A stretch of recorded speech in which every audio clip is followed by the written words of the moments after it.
নমস্কার, আমার নাম ডাক্তার পুরুধবন এবং আজ এই ভিডিওতে আমরা সেই ভুলগুলোর কথা বলবো যেগুলো এক প্যারালিসিস রোগীকে ভুলেও করা উচিত নয়।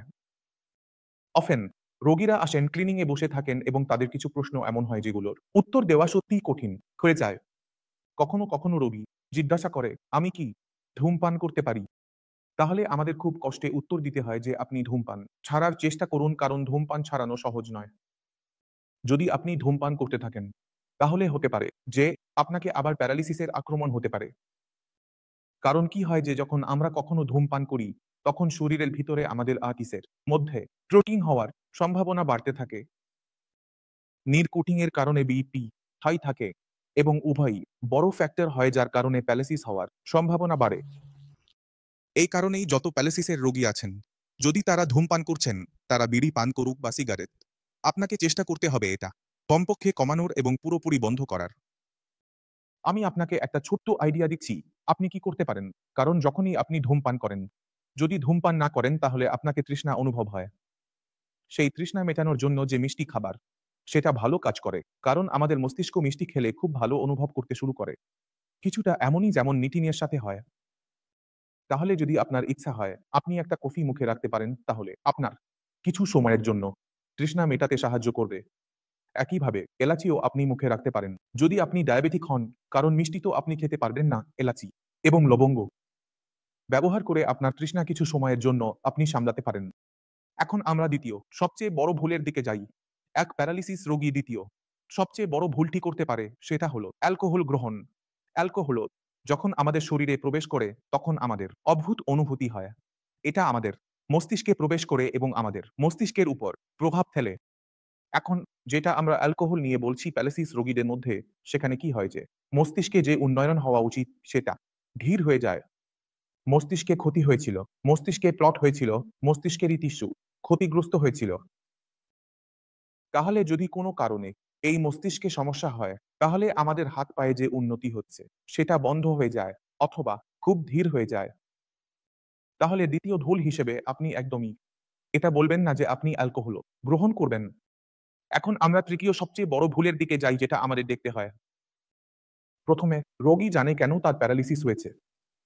সে জানে যে আমার বিপি পড়েছিল তাই আমার ব্রেন হেমোরেজ হয়েছে, অথবা সেটা লট হয়েছিল যার কারণে তাকে সমস্যা হয়েছে। যদি আপনার বিপি এর সমস্যা থাকে এবং আপনি বিপি এর মেডিসিন নিচ্ছেন না, আপনার বিপি হাই হয়ে আছে, এই মেডিসিন নেওয়ার পরেও যদি সেটা কন্ট্রোলের মধ্যে না আসে এবং আপনি সেটা উপেক্ষা করছেন, তাহলে এটা আপনার জন্য তৃতীয় সবচেয়ে বড় ভুল হতে পারে। কেননা যদি বিপি আবার বাড়ে তাহলে প্যারালিসিস হওয়ার পুরোপুরি সম্ভাবনা থাকে। সরানোর জন্য একবার সুযোগ মেলে, যদি আপনি সেই সুযোগে না নেন, তাহলে কোনো ডাক্তার আপনার সাহায্য করতে পারবে না। তাহলে আপনি যদি ব্রেন হেমোরেজের রোগী হন, বিপি চেক করুন, মেডিসিন নেওয়ার পর চেক করুন, দিনে অনেকবার চেক করুন। যদি আপনাকে মনে হয় যে আপনার রিডিং হাই আসছে, তাহলে আপনাকে আপনার মেডিসিন পরিবর্তন করার প্রয়োজন। একইভাবে যদি আপনার সমস্যা কোলেস্টেরলের কারণে হয়ে থাকে এবং আপনি সুগারের রোগী হন, তাহলে আপনাকে আপনার কোলেস্টেরল এবং সুগারের টেস্ট বারবার করাতে হবে, যাতে নিশ্চিত হওয়া যায় যে আপনার কোলেস্টেরল লেভেলও আপনার সুগারের লেভেলের সাথে কন্ট্রোলড আছে। কারণ কোলেস্টেরল এবং সুগারই প্রোটিন ফ্যাক্টর হিসেবে সবচেয়ে বড় মনে করা হয়, তাদের নিয়ন্ত্রণে রাখা জরুরি। এর জন্য হয়তো আপনাকে আপনার মেডিসিনের পরিমাণ বাড়াতে হবে, মেডিসিন পরিবর্তন করতে হবে, ডাক্তারকে বারবার যেতে হবে। কিন্তু এই কাজ আপনাকে করতেই হবে পুনরায় প্যারালিসিস থেকে বাঁচার জন্য। চতুর্থ সবচেয়ে বড় ভুল হলো এক প্যারালিসিস রোগী কি করতে পারে সেটা হলো খাবারে খুব বেশি পরিবর্তন করে ফেলা। অধিকাংশ রোগী আসেন খুব দুর্বল হয়ে পড়েন, অনেকে অনেক কিলো ওজন কমাচ্ছেন। তাদের জিজ্ঞেস করা হলো আপনি কি খাচ্ছেন, তাহলে বলা হয় যে আমরা আমাদের রোগীকে ঘিয়া দিই কিন্তু অন্য কোনো সবজি দিই না, আমরা তাদের কোনো ডাল দিই না, তবুও এটা ঠিক হচ্ছে না। তাহলে আপনাকে বুঝতে হবে যে যদি আপনি আপনার শরীরকে দেখেন, তাহলে যদি আপনার শরীরে সঠিক খাবার দেন, তাহলে ব্রেনে উন্নতি হবে। যদি খাবারে আপনি শুধু ঘিয়া এবং তরি, ৩ ধরনের সবজি সেদ্ধ করে দেন, তাহলে তার ওজন কমছে। শরীরে দুর্বলতা আসছে, তাহলে সেই রোগীর ব্রেনেও এনার্জি যাচ্ছে না। রোগীরও না, শুধু এতটুকু এনার্জি থাকে যে সে এক্সারসাইজ করতে পারে। রোগীর খুব বেশি রাত আসা শুরু হয় কারণ তার শরীরের এনার্জির প্রয়োজন পূরণ হচ্ছে না, শরীর দুর্বল হতে শুরু করে। তাহলে এই ভুল আপনাকে করতে হবে না। রোগীকে আপনাকে ব্যালেন্স ডায়েট দিতে হবে। খাবারের মধ্যে সবকিছু থাকা উচিত। সেখানে সবজি থাকতে হবে, সেখানে ফল থাকতে হবে, সেখানে ২ কাপ ভাত, ২ টি রুটি, তার মধ্যে একটু X2 ডাল, মাছ, মুরগি হয়ে গেছে।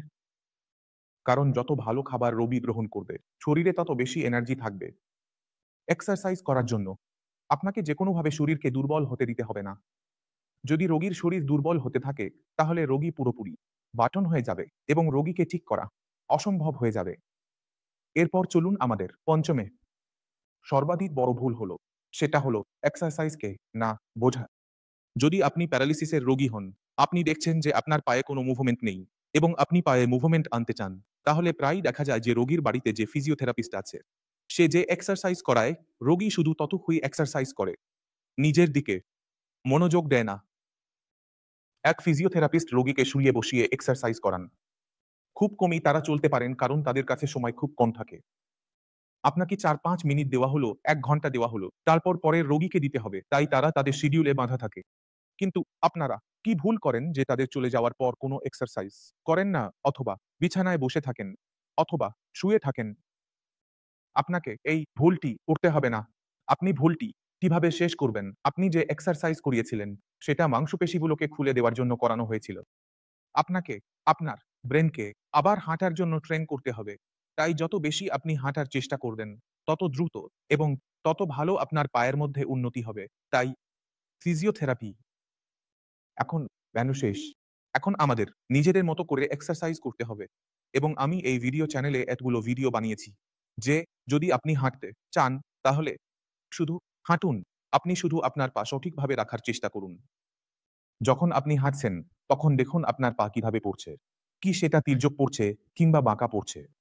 আপনি কি আপনার পায়ের আঙুল আগে লাগাচ্ছেন এবং সেটা ঠিক করার চেষ্টা করছেন যাতে আপনার পা সঠিকভাবে চলতে পারে। তাহলে সবসময় আমি বলি যে পা ঠিক করতে হলে টিপ টু ওয়াক করতে হবে। মানে ১ পা উঠাবেন। ১ম এ আপনার এডি লাগাবেন, তারপর পাঞ্জাব। তারপর আবার এডি, তারপর পাঞ্জাব। এবং একভাবে লাইনে হাঁটার চেষ্টা করবেন। যেমন আমরা ক্যাটওয়াকও বলতে পারি। তাহলে আমি এই ভিডিও শেষে আপনাকে এই ভিডিও লিংক দিয়ে দেব, সেখানে গিয়ে আপনি এটা সঠিকভাবে বুঝতে পারবেন। একইভাবে হাতের কথাও আছে যে যদি আমাদের হাতের উন্নতি করতে হয়, তাহলে আমাদের বুঝতে হবে যে কোথায় সমস্যা অনুভব হচ্ছে। আপনার বড় জয়েন্ট থেকে শুরু করুন যে এটা ঘুরছে কিনা। যদি এটা ঘুরতে সমস্যা হচ্ছে, তাহলে আমরা শোল্ডার হুইল ব্যবহার করব। আলাদা যেটা হয় সেটা হলো এই হিংস জয়েন্ট এর মুভমেন্ট শুধু এটুকুই হয়। তাহলে মুভমেন্ট হচ্ছে কিনা চেক করব। যদি না হয়, তাহলে আপনার হাতের এই মুভমেন্ট করানোর চেষ্টা করব। যদি এটা না হয়, তাহলে অন্য হাত দিয়ে সহায়তা করব। এইভাবে আমি পুরো বিষয়টা সম্পূর্ণভাবে বুঝিয়ে দিয়েছি। সব ভিডিওগুলো দেখুন, বুঝুন এবং সেগুলোর উপর কাজ করা শুরু করুন। তাহলে আমি আশা করি এই ভিডিও থেকে আপনি সেই ৫ টি বড় ভুল সম্পর্কে জানতে পারবেন যেগুলো আমি আমার প্র্যাকটিসে দেখি। আমি চাই যে আপনি এই ভুলগুলো পুনরাবৃত্তি করবেন না এবং এমন কোনো প্রশ্ন নিয়ে আমার কাছে আসবেন না যার উত্তর দেওয়া আমাদের জন্য কঠিন।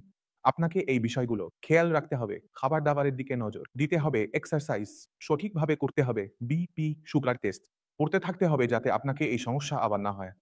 তবুও যদি মনে কোনো সন্দেহ থাকে বা কিছু জানতে চান, ডাক্তাররা উপলব্ধ আছেন, তাদের সঙ্গে কথা বলুন। তারা আপনাকে পুরোপুরি সাহায্য করবেন। এখন আমি আপনাদের সবাইকে হাঁটার অনুমতি চাই। দেখা হবে পরের ভিডিওতে। ততক্ষণ পর্যন্ত নমস্কার।